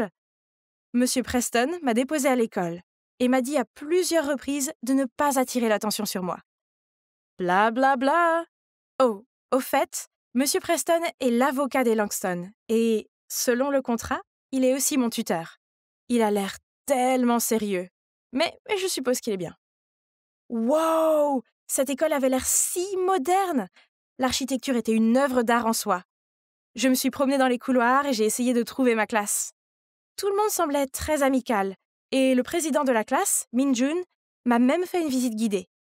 Toutes les peintures, photos et maquettes exceptionnelles des élèves étaient exposées dans tout le campus. Les innombrables salles de classe, consacrées à différents sujets, des sciences à l'art, m'ont époustouflée. J'admirais l'œuvre d'art quand soudain, Min-jun s'est écrié. « Désolé, je dois y aller. Madame Lee me cherche. Ça ne prendra que quelques minutes. Attends-moi ici, d'accord ?» Puis, il s'est précipité. Je me suis donc attardée dans le hall quand j'ai repéré un groupe de filles à proximité. J'ai reconnu celle de mon dernier cours. Je suis sûre qu'elle s'appelait Isabella. J'étais sur le point d'aller les saluer quand j'ai réalisé qu'elles avaient coincé cette fille et qu'elles se moquaient de son bandeau. « Oh! Où as-tu trouvé cet horrible truc? Je suppose qu'il doit provenir d'une friperie ou autre. C'est là que les pauvres font leurs courses, non? » Oh, toute cette scène m'a dégoûtée. Elles ont exclu quelqu'un juste parce qu'elle ne venait pas d'un ménage ridiculement riche comme eux? Oh, je connaissais trop bien les sentiments de cette pauvre fille. Je devais l'aider. Mais je ne voulais pas que quelqu'un s'énerve et attire l'attention sur moi. Qu'est-ce que je pouvais faire? Ah, je l'ai! Hé, le professeur arrive! Je vais la retenir pour vous. Courez! Mon plan a fonctionné à merveille, puisque Isabella et ses amis m'ont fait un signe de tête et se sont précipités. Je suis allée vers la fille en lui demandant si elle allait bien. « Ne t'approche pas de moi !» Elle m'a repoussée d'un geste sec et s'est enfuie. Hein? J'essayais juste de l'aider. En me retournant, j'ai vu Min-jun qui me regardait, un peu impressionné, je pense. Il m'a dit que les étudiants d'ici étaient divisés en 2 groupes. 90% sont riches et les 10% restants sont des enfants pauvres qui entrent dans l'école grâce à des bourses. La plupart des étudiants sont assez amicaux les uns envers les autres, enfin, sauf ceux que je viens de voir. Isabella fait partie du groupe des enfants riches, qui pensent que leur origine les rend supérieurs aux autres. Elle est souvent méchante avec le groupe des 10%, car elle pense qu'ils ne méritent pas d'être ici. Et comme vous pouvez deviner, cette fille qu'elles ont contrariée, elle s'appelle Suzy. Elle fait partie du groupe des 10% et c'est l'élève la plus intelligente de notre année. Quelle absurdité! L'école est l'école. On est là pour étudier et devrait tous être traités de la même façon. C'est vrai, nouvelle fille. Je savais que tu es différente. Le lendemain, à la fin de l'école, Isabella m'a tapé sur l'épaule et m'a remercié pour l'avertissement. Elle m'a demandé de rejoindre son groupe pour le déjeuner. J'étais sur le point de refuser poliment quand Min-jun est apparue et m'a demandé de le rejoindre. Ouf! Grâce à Min-jun, j'avais une excuse pour fuir rapidement la scène. Cependant, j'ai regardé en arrière et j'ai vu qu'Isabella avait ce regard mécontent. Après cela, Min-jun et moi avons commencé à nous fréquenter plus. Nous sommes vite devenus des amis proches et nous avons tous deux décidé que la dynamique ici devait changer. Donc, nous avons décidé d'aider le club des 10%. À l'heure du déjeuner, Isabella et son clan ont volontairement bousculé ce garçon, lui faisant renverser de la nourriture sur lui-même. Pendant qu'il riait et le montrait du doigt, je me suis précipitée là-bas. J'ai pris la nourriture et l'ai écrasée sur le visage de Min-jun. Min-jun a immédiatement compris mon intention. Et il a alors pris une poignée de nouilles et les a étalées sur Isabella. La cantine s'est transformée en une grande bataille de nourriture. Une autre fois, l'école se préparait pour une foire culturelle et un garçon du groupe des 10% a eu l'idée géniale d'ouvrir un stand de nourriture servant des plats traditionnels de différents pays. Tout le monde était d'accord, sauf, oui, vous l'avez deviné, Isabella et ses copines hautaines. Quel paysan, trop habitué à travailler comme serveur pour servir les autres, hein? J'ai fait un clin d'œil à Min-jun, puis nous avons secrètement écrit les noms d'Isabella et de ses amis sur la liste des participants. Et l'avons soumise au professeur. Maintenant, ils n'avaient pas d'autre choix que de servir la nourriture à la foire surpeuplée. Le plus drôle, c'est qu'ils ont finalement goûté à leur propre médecine, lorsque le groupe des 10% a pris la peine de leur donner des ordres et de se plaindre. « Oh, cette ratatouille est trop fade! Ajoutez un peu de sel. » Et « Le thé au lait est trop sucré. Refaites-en avec moins de sucre. » Je dois admettre que je prenais plaisir à regarder les méchants enfants se tortiller. Mais je suppose que mon plaisir n'est pas passé inaperçu. Après cela, Isabella s'est approchée de moi. « Ces enfants de paysans ne sont pas au même niveau que toi et moi. Je te suggère de faire plus attention à qui tu choisis de fréquenter, ou tu pourrais finir par être traité comme eux. » Peu importe. J'ai juste roulé des yeux, je me suis éloignée d'elle, puis j'ai continué à traîner avec mes amis du groupe des 10%. Isabella et ses mignons m'ont jeté des regards mauvais, mais à cause de la réputation des Langston, c'est tout ce qu'ils pouvaient faire. Juste comme ça, mes années de lycée ont passé. J'avais de bons amis, et devinez quoi? Oui, je sortais maintenant avec Min-jun. J'aimais être ici en Corée du Sud. Et j'avais même appris à aimer Preston, qui, malgré son côté grincheux, était maintenant comme une famille pour moi. Je veux dire, ne le prenez pas mal. Ma famille à la maison me manquait énormément. Mais mon père allait mieux et nous nous rencontrions régulièrement par FaceTime. Aussi incroyable que soit ma vie maintenant, au fond de moi, j'ai toujours eu l'impression de vivre dans un rêve. Rien de tout cela ne m'appartenait vraiment, et tout serait terminé dès que je quitterais cet endroit. Et finalement, ma dernière semaine ici est arrivée. Alors que j'étudiais pour mon tout dernier examen, le SAT, j'ai reçu un message d'un numéro inconnu. « Je connais ton secret. Abandonne le test, sinon je vais te démasquer. » Quoi? Qui ça peut être? J'ai appelé le numéro et une voix déformée a répondu au téléphone. Je les ai suppliés de me dire pourquoi ils faisaient ça, mais ils ont juste répondu « Tu n'as pas besoin de savoir. Fais ce que je te dis. » Puis ils ont raccroché. Heureusement pour moi, Preston n'est pas seulement un excellent avocat, c'est aussi un génie de la technologie. Grâce à lui, on a pu localiser le téléphone. Je parie que vous êtes aussi curieux que moi de savoir qui c'était. Et c'était le moment de vérité. Hein? Pas possible! Debout, l'air effrayé, il y avait Suzy. Pourquoi m'aurait-elle fait ça? Ça n'a aucun sens. Je veux dire, je sais que nous n'étions pas amis, mais je n'avais rien contre elle. Pourquoi me méprisait-elle au point de vouloir ruiner ma vie comme ça? S'il te plaît, laisse-moi t'expliquer. Depuis que tu es arrivée ici, j'ai perdu ma première place à l'école. J'ai donc également perdu une bourse complète pour l'université.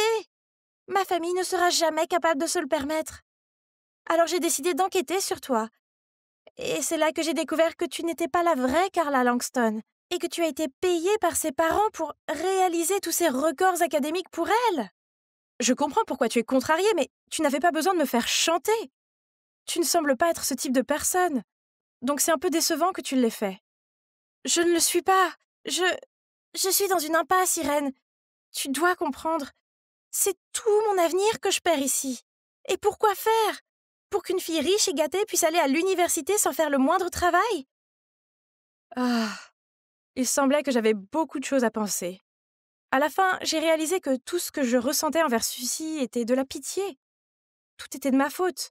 Et ce n'était pas juste pour quelqu'un d'aussi capable que Suzy de voir son futur ruiné à cause de moi. Donc, je devais être la plus grande personne ici. J'ai décidé de demander aux Langston de donner à Suzy la place à l'université de GBA, qui m'avait été réservée dans le cadre de l'accord. Je veux dire, pas d'inquiétude.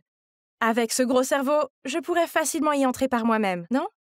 Et donc, dès que j'ai eu fini le test, j'ai discrètement quitté la Corée du Sud sans dire au revoir à personne, y compris à Minjun. Suzy et moi avons pris le même vol pour retourner aux États-Unis. Elle n'arrêtait pas de me remercier pendant tout le trajet. Eh bien, disons qu'au moment où l'avion a atterri, nous sommes devenus de bonnes amies. Mais les choses ne se sont pas passées aussi bien que je l'avais prévu. Il s'est avéré que Carla était encore plus négligente qu'on ne le pensait. Tout ce qu'elle a réussi à obtenir, c'est un diplôme de lycée avec des notes scandaleusement mauvaises. C'était maintenant mes mauvaises notes. Mon rêve d'entrer dans une université prestigieuse était terminé. Je devais me contenter d'un collège communautaire à la place. Une année s'est écoulée, et il n'y avait pas un seul jour où je ne pensais pas à la Corée du Sud ou à Minjun. Je ne pouvais plus lui parler. J'avais promis aux Langston de couper tout lien avec ma vie là-bas. Enfin, Suzy était l'exception. Un jour, alors que je sortais avec Suzy, elle me montrait quelque chose d'intéressant sur Facebook, quand nous avons vu un post de Minjun qui disait « Je t'ai enfin trouvé, l'amour de ma vie. » Mon cœur s'est effondré. Waouh! On aurait dit qu'il avait trouvé quelqu'un d'autre, alors que mon cœur se languit toujours de lui. Mais la vie continue, et une semaine plus tard, j'attendais Suzy à la sortie de son université, rêvant à comment cela aurait pu être ma vie, quand j'ai vu un visage familier se diriger vers moi. Est-ce que c'était Minjun? Mais attendez, il était avec une fille. Carla! Attends, son post sur Facebook parlait d'elle? L'amour de sa vie était Carla? Je ne pouvais pas faire ça maintenant. Alors j'ai refoulé mes larmes en prenant une profonde inspiration et en me tournant pour partir. Mais soudain, j'ai senti une main me tirer en arrière. C'était Minjun. « C'est vraiment toi! Je t'ai enfin trouvé! » Je t'ai cherché depuis la remise des diplômes et mes informations m'ont conduit ici et... Moi? Carla est apparue à côté de lui et m'a jeté un sourire en coin. Hey, qui suis-je pour arrêter le véritable amour?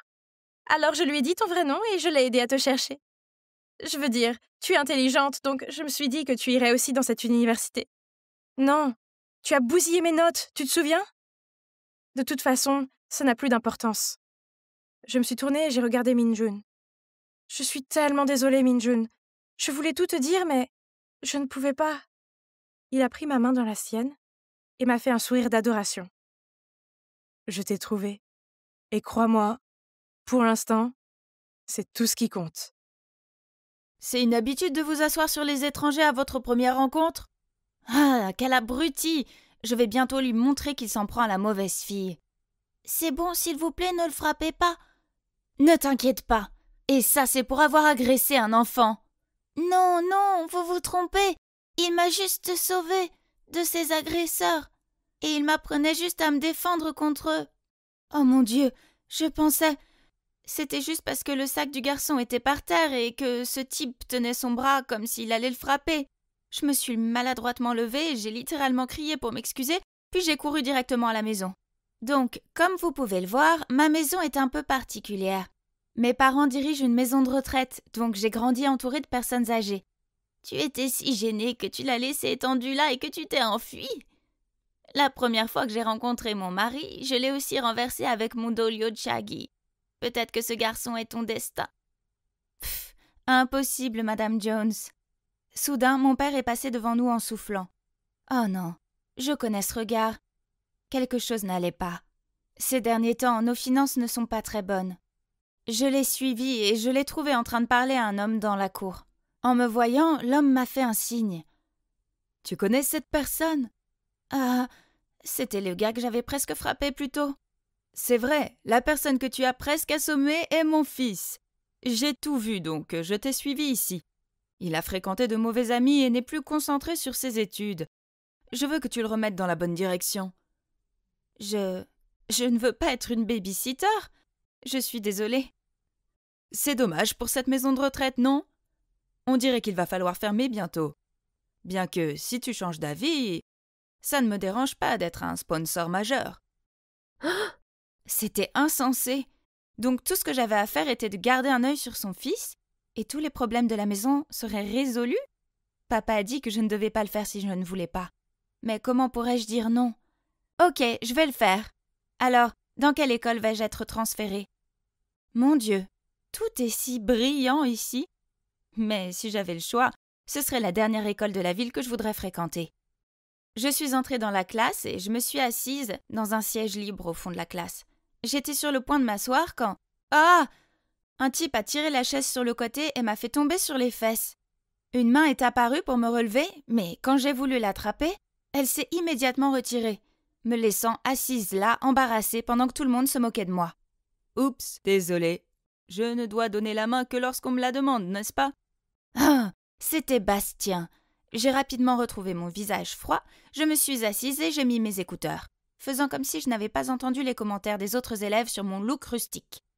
Cette fille semble intéressante. Comme d'habitude, 1000 $ pour la conquérir en un mois. Marché conclu. Bastien m'a lancé un regard et a ricané. Facile, marché conclu. Alors c'est comme ça que ça va être, hein? Heureusement que je n'avais pas encore allumé ma musique. Donc j'ai entendu toute la conversation. Laisse-moi t'aider et te faire un peu d'argent de poche, alors Bastien. Et il ne lui a pas fallu longtemps pour mettre en œuvre son plan. À l'heure du déjeuner, il m'a conduite avec enthousiasme à la cantine, m'a guidée pour obtenir de la nourriture et a même demandé à la dame du déjeuner de me donner un yaourt de plus. Bien essayé. J'essayais d'apprécier mon déjeuner quand une voix stridente a retenti. « Lève-toi et va me chercher à manger. Je veux un cupcake comme le tien. Maintenant !» Mon Dieu, pourquoi certaines filles pensent que c'est normal de traiter les garçons comme ça? Frustrée, je suis allée là-bas, j'ai pris le gâteau sur le plateau du garçon et je l'ai mis dans sa bouche. Voilà, t'es contente? Pauvre fille, tes bras doivent être tout cassés si tu ne peux pas aller chercher ta nourriture toi-même. Laisse-moi te nourrir alors, je t'en prie. T'es folle? T'es morte! Elle a levé sa main, elle était sur le point de me gifler, mais j'ai rapidement esquivé, ce qui l'a fait tomber au sol. Quant à moi, je me suis calmement assise à côté du garçon et j'ai pris mon repas. Désolée d'avoir gâché ton gâteau. Tu peux prendre mon yaourt si tu veux. Voici Kai, mon premier ami dans cette nouvelle école. Il est spirituel, intelligent et a un dossier scolaire impressionnant. Il est ici grâce à une bourse d'études, ce qui explique pourquoi il ne s'est pas tout à fait intégré, tout comme moi. J'ai remarqué que Bastien semblait ennuyé et qu'il me fixait sans cesse. Je parie qu'il en avait juste marre d'être taquiné par ses amis puisque je l'ignorais totalement. Oh, mais il n'a pas abandonné si facilement.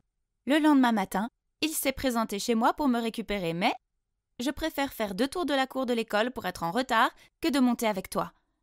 Puis à l'école, il m'a fait trébucher et a tendu la main en faisant semblant de m'aider. Mais entre toi et le sol, je choisis le sol. Il m'a même attendu à la porte de l'école avec un énorme bouquet de roses. Mais j'ai juste jeté un coup d'œil et j'ai commencé à tousser. « Tu es allergique aux fleurs ?»« Non, je suis allergique aux gens immatures et ennuyeux, comme toi. » Puis je suis partie. Ah, comme si toutes les filles allaient tomber dans le panneau. Et ça a duré comme ça pendant des semaines.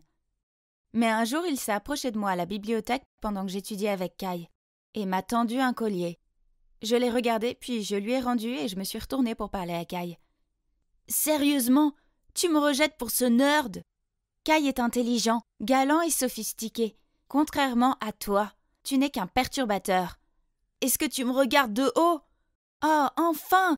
Je me demandais combien de temps il te faudrait pour comprendre ça.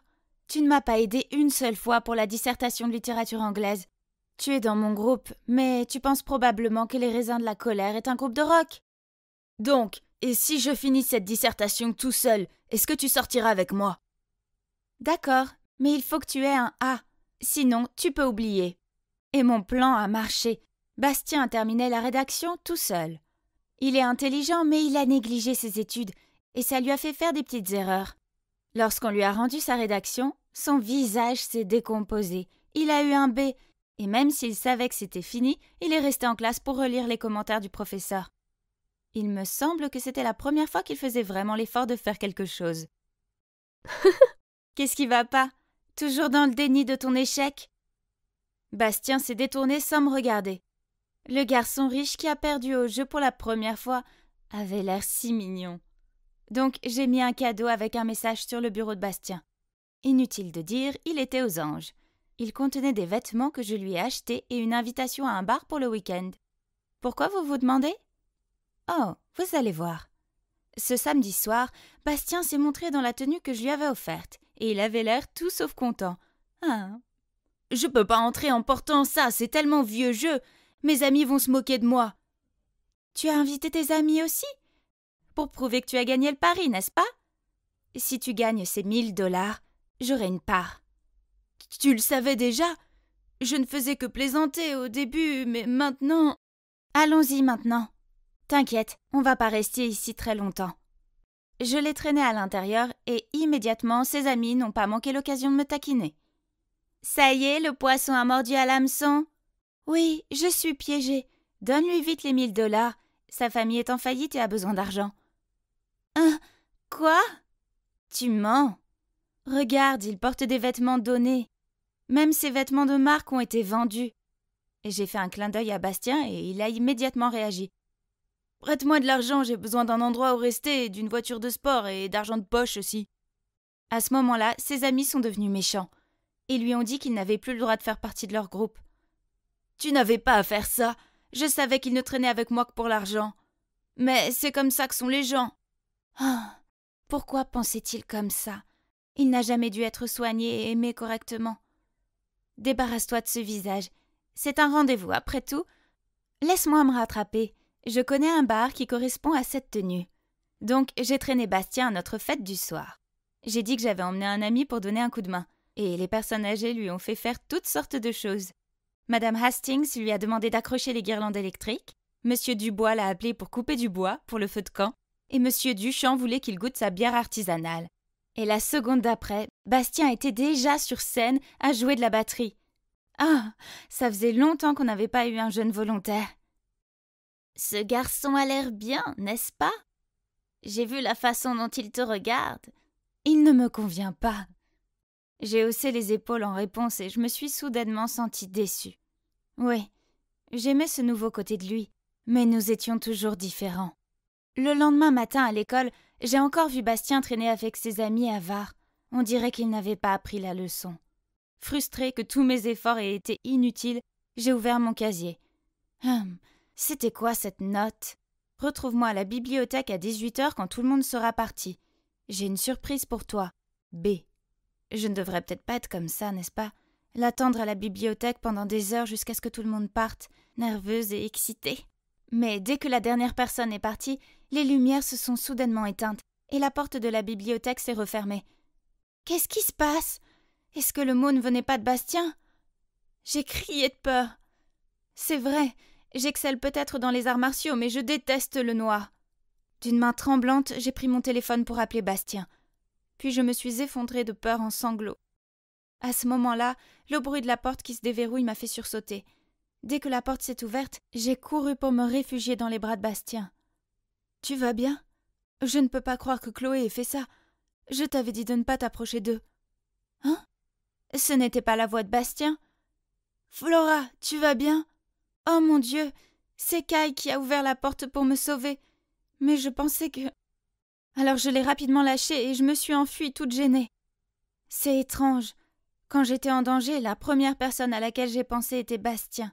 Est-ce que ce serait possible que... je l'aime vraiment? À ce moment-là, mon téléphone a sonné. C'était mon père. Madame Jones avait eu une crise cardiaque et devait être opérée immédiatement. Mais le coût de l'opération était si élevé. Où pouvait-on trouver cet argent? Ah oui, le père de Bastien. Alors je l'ai appelé. Bonjour, est-ce que c'est Monsieur Maurice? Bastien ne traîne plus avec ses amis et fait ses devoirs. J'ai vraiment besoin de l'argent maintenant. S'il vous plaît, c'est urgent. Est-ce que tu te sers de moi pour faire du commerce avec mon père? Mon Dieu, on dirait que Bastien a entendu toute la conversation. Donc je suis juste ton outil pour gagner de l'argent. Et tu m'as dressé comme un animal de compagnie. C'est pas ça. Nous parlerons plus tard. Il n'y a pas de temps pour tes pensées égoïstes en ce moment. Je dois y aller. J'ai couru comme une folle vers l'hôpital. Mes parents étaient désespérés et l'argent n'était pas encore arrivé. Alors j'ai rappelé Monsieur Maurice. Tu m'as dit que Bastien avait changé. Et si c'est le cas, pourquoi vient-il de recevoir une amende pour excès de vitesse et résistance à la police? Ne m'appelle plus jamais. Ne t'inquiète pas, Flora. Je vais vendre le terrain de la maison de retraite pour Madame Jones. Tout le monde est d'accord pour déménager dans une maison du gouvernement. Nous avons vendu notre maison et nous vivons avec Madame Jones dans une nouvelle ville. Elle va beaucoup mieux maintenant. Mais les autres personnes âgées me manquent. Et Bastien me manque aussi. Je suis toujours en contact avec Kai. Il m'a dit que Bastien était allé dans une école militaire comme son père le voulait. Eh bien, c'est inattendu de sa part. Tu devrais parler à ce garçon. Pas de ce que tu as fait, mais lui avouer tes sentiments. Cela t'évitera d'avoir des regrets plus tard. Puis elle m'a tapoté l'épaule pour me réconforter. Mais je n'ai vraiment pas le courage de le faire. Je me sentais coupable. Madame Jones, vous avez une lettre. Flora, regarde. C'est l'invitation à un concert de la maison de retraite. C'est notre concert, n'est-ce pas? Tremblante, j'ai pris l'invitation. Qu'est-ce que c'est? J'ai poussé le fauteuil roulant de Madame Jones jusqu'à la maison de retraite Sunflower. Quand nous sommes entrés, nous avons tous éclaté en sanglots. Tout le monde était là. Tout ça, c'est grâce à Bastien. C'est un garçon si gentil. Il nous a trouvés et nous a construit une maison de retraite de rêve. Toi et Flora étiez le cadeau surprise que nous avions préparé pour lui, mais dès qu'il vous a vues toutes les deux, il s'est enfui. En entendant cela, je me suis précipitée vers le portail. Une voiture m'a dépassée. Mon instinct m'a dit que c'était lui. J'ai couru après lui et crié de désespoir. « Bastien, attends! Je t'aime bien! Je t'aime vraiment bien !» Mais la voiture a rapidement disparu. Je me suis effondrée désespérément dans la rue, les larmes coulant sur mon visage. Et j'ai continué à murmurer. « Je t'aime vraiment bien. » « Qu'est-ce que tu dis? Dis le plus fort !» Je me suis retournée en sursautant. C'était Bastien. Il était en uniforme militaire et me souriait affectueusement. Oh Dieu! Ne puis-je en sauver un de la vague impitoyable? Tout ce que nous voyons ou paraissons n'est-il qu'un rêve dans un rêve? Selon le poète, ce monde et toute vie existante est une sorte d'illusion, car la réalité n'existe pas. Les philosophes l'ont appelé argument du rêve et hypothèse du rêve. Waouh! Quelle leçon intéressante! D'ailleurs, regardez comme il y a un rayon de soleil qui passe à travers les rideaux. C'est tellement joli. Ce genre de temps vous met effectivement dans une humeur si rêveuse, hein? Oui, c'est vrai. Mais rappelez-vous, il n'y a pas de rose sans épines. Ce soleil peut sembler glorieux, mais il va abîmer tes yeux. Oui, je sais. Les servantes me disent toujours que le soleil est l'ennemi pour moi, pour mes beaux yeux bleus sensibles. En le regardant une fois, je ne pourrai plus jamais rien voir. C'est pourquoi je n'ai jamais été autorisée à quitter ce château. Mes servantes sont toutes identiques avec ces masques, n'est-ce pas? Quand j'étais enfant, bien sûr, j'ai un jour été curieuse et j'en ai arraché un. En guise de punition, j'ai été privée de dessert pendant toute une semaine. Et pire encore, cela n'en valait pas la peine, car le visage de la servante était extrêmement ordinaire. Les masques sont bien plus beaux. Quoi qu'il en soit, je suppose que tout ce qui compte, c'est qu'ils prennent grand soin de moi. Chaque jour, elle m'apporte de la nourriture, de l'eau et de nouveaux vêtements. Je dégustais ma soupe aux poireaux et aux pommes de terre quand j'ai entendu un cri. « Laissez-moi sortir !» Curieuse, je suis allée me cacher dans un coin et j'ai vu 2 servantes qui essayaient d'enfermer la fille qui criait dans une pièce. Je n'ai jamais vu cette fille dans ce château auparavant. Je me demande si elle vient du monde extérieur. La pauvre! On dirait qu'elle ne peut pas se contrôler. Le monde extérieur est effrayant, il l'a peut-être rendue folle. C'est beaucoup plus sûr ici au château. Je peux jouer toute la journée, peindre, tricoter et lire. Comme c'est paisible. Mais je n'arrête pas de penser à cette pauvre fille. Je me demande ce qui va lui arriver. Les cris ne s'arrêtaient pas, et ma curiosité a pris le dessus alors. Je me suis faufilée dans la chambre de la fille. Chut! Arrête de crier. Personne ne t'écoute. Hein? Qui es-tu? Ah, je m'appelle Maîtresse. Comment tu t'appelles? Maîtresse n'est pas un nom. Es-tu stupide? C'est juste un nom. Tout le monde d'ici m'appelle comme ça. Cette fille était si têtue, elle semblait se méfier de tout.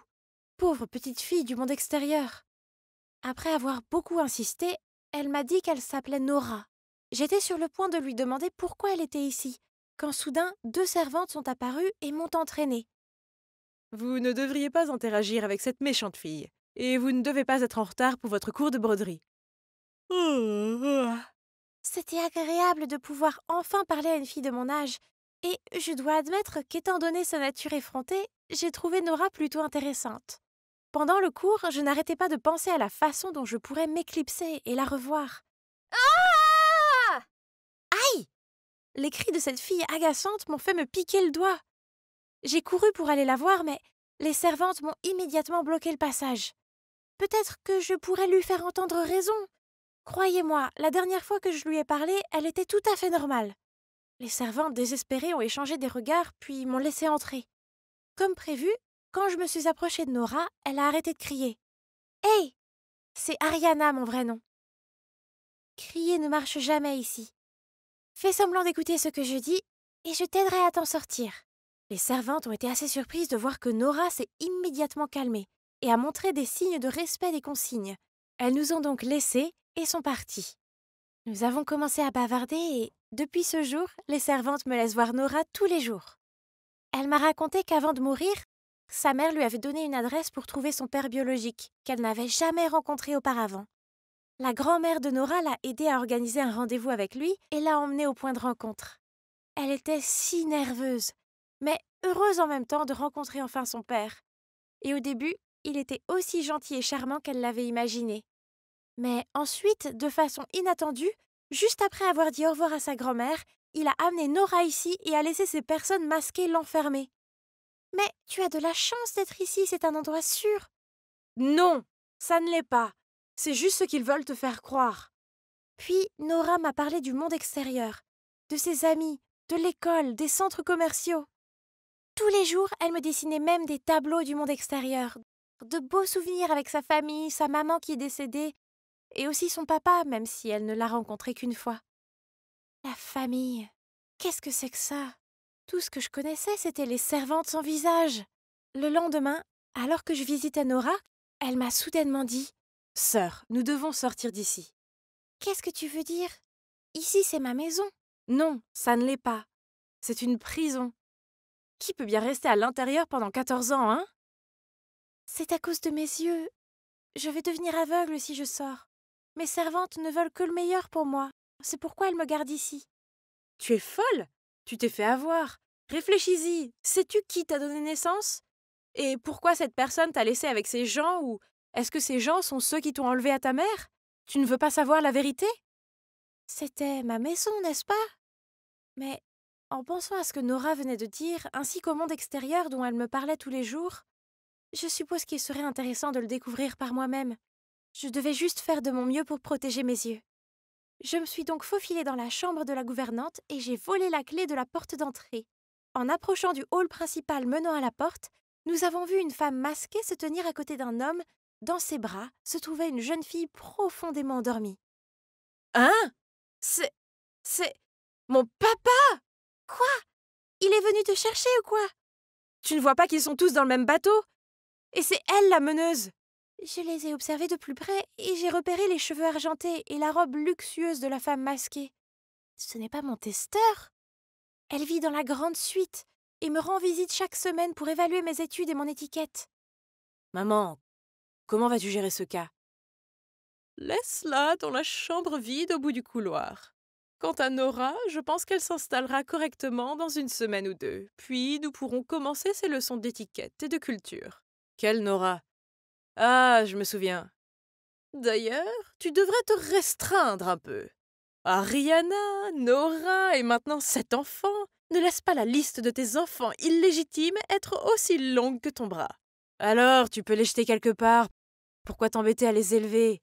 Ce sont mes petites filles, après tout. Elles ne peuvent pas finir comme ces rats des rues, et qui sait, elles peuvent devenir utiles. Mais il faut que ce soit le dernier. Laura ne doit pas savoir ce que nous faisons. Cela ruinerait le nom de notre famille aisée. Tu comprends? Je sais, mais ne crains rien, car ma femme est gentille et stupide. Grâce à ton geste intelligent, elle est complètement ignorante de ses affaires. Donc, nous étions les enfants illégitimes de cet homme sans cœur. Et à cause de sa tromperie, il nous forçait à vivre dans l'obscurité. Je ne veux plus être enfermée et qu'on me mente. Nous devons nous échapper. À partir de ce moment-là, Nora a continué à se comporter comme un ange, ce qui nous a permis d'étudier ensemble. Et aujourd'hui, c'est le jour J. Ariana a une convulsion. Nous devons l'emmener à l'hôpital le plus vite possible. Mais les servantes ont appelé le docteur pour qu'il vienne ici à la place. Oh non, le plan était de s'échapper quand on serait dehors. Si le docteur venait ici, il découvrirait que mes rougeurs étaient peintes et notre plan serait dévoilé. Ok, plan B. J'étais toujours allongée sur le lit à jouer le rôle d'un patient, pendant que Nora verrouillait la porte de la chambre et allait à la salle de bain en criant « À l'aide! Il y a une araignée géante ici !» Comme prévu, le médecin est allé vérifier, puis Nora l'a immédiatement enfermée. Puis nous avons vite sorti de sous le lit la ficelle nouée faite avec les tissus du cours de broderie, et nous nous sommes échappés par la fenêtre. Ah! Je me suis pris la tête entre les mains dès que j'ai atterri. Je ne m'attendais pas à ce qu'il y ait autant de lumière dehors. Ça me brûle les yeux, Nora. Quoi? On n'a pas le temps pour tes hystéries. Tu seras terminée si tu es coincée ici de toute façon. Ouvre les yeux et cours. Dépêche-toi. Mais j'ai peur. Hein? Il ne s'est rien passé. Mes yeux semblaient bien aller. Mais je n'ai pas eu le temps de me réjouir car j'ai aperçu, oh mon Dieu, 2 servantes qui me poursuivaient. Nora a tiré ma main et a couru vers le jardin. Heureusement, nous étions déjà hors de leur vue quand... Ouf! Ouf! Un énorme chien est apparu de nulle part et nous a grogné dessus. Je me suis accroupie dans un buisson quand Nora a fait signe au chien de s'approcher, puis l'a caressé. Waouh! Magique! Le chien est soudainement devenu inhabituellement obéissant et nous a conduits à un endroit secret, un passage de la taille d'un chien. J'ai hésité, mais voyant que les servantes nous rattrapaient, je me suis précipitée à contre-cœur. Je n'arrive pas à croire que je mette mon destin entre les mains de cette fille insouciante. Elle a dit que nous devions aller tout de suite chez sa grand-mère pour avoir de l'aide. Qu'est-ce que c'est que ces choses qui font des allers-retours sur la route? Pourquoi font-elles ce bruit si fort et gênant? Et pourquoi Nora agite-t-elle ses bras dans tous les sens? Voulait-elle qu'il s'arrête? Dommage que personne ne l'ait fait car elle n'est pas une princesse. Nous avons continué à marcher jusqu'à ce que nous voyions quelque chose que Nora appelait un camion. Elle s'est précipitée et m'a aidé à monter à l'arrière du camion. Oh! Il était plein de bananes. Je m'en suis rempli la bouche pour éviter de mourir de faim, tandis que le paysage continuait à changer. Ce truc s'est arrêté et nous sommes immédiatement descendus avant de se faire prendre. Je la tenais serrée, effrayée par tous les gens qui nous entouraient. Ils n'arrêtaient pas de me fixer. Et quel genre de style était-ce? Ils avaient tous l'air très bizarres. Peut-être n'étaient-ils que des roturiers. Nous avons ensuite utilisé notre pouvoir pour demander à un homme de nous emmener chez la grand-mère de Nora. Oh, c'était épuisant. Waouh! L'extérieur est vraiment magnifique. Il brille avec toutes ces lumières et il y a des expositions de tout ce qui existe dans le monde comme de la nourriture, des jouets, des fleurs et même des créatures. Oui, tout. Mais le plus important, c'est que mes yeux n'ont pas souffert en regardant ces choses brillantes. Pas du tout. La grand-mère de Nora semble gentille, mais sa maison est remplie d'objets les plus étranges. Pendant que Nora lui racontait ce qui s'était passé, je me suis retrouvée envoûtée par la boîte noire parlante sur le mur. Soudain, la grand-mère de Nora nous a emmenés dans son camion, beaucoup plus petit, et nous a conduites dans un endroit appelé les flics. Ils portaient tous ces mêmes tenues rigolotes et nous bombardaient de dizaines de questions déroutantes. Et qu'est-ce qu'une carte d'identité exactement? Quelques jours plus tard, la nouvelle est tombée que les flics avaient attrapé mon soi-disant père, ma grand-mère et les domestiques également. Comme prévu, c'était un coureur de jupons. Et lorsque ses amants lui ont demandé de subvenir aux besoins de ses enfants, il a eu tellement peur que sa femme le découvre qu'il a pris ses enfants et les a enfermés dans le château. Ils attendent actuellement ce qu'on appelle un procès, qui, selon Nora, est l'endroit où les mauvaises personnes reçoivent leur châtiment. Waouh! Le monde extérieur est tellement occupé. Je n'avais pas réalisé qu'il y aurait autant de visages démasqués. Et cette étrange boîte qui parle me fait toujours peur, surtout quand quelqu'un tient une arme. Nora dit que lorsque je me serai plus adaptée à ma nouvelle vie, je commencerai l'école avec elle. Et un jour, j'apprendrai même à conduire un de ces petits camions. Mais d'abord, elle m'apprend à m'habiller comme les autres et à utiliser cette brique pour communiquer avec eux. Ce monde est déroutant, mais je suis sûre qu'avec l'aide de Nora, je vais bientôt trouver mes marques. Même si c'est juste pour apprendre à répondre à mon voisin mignon.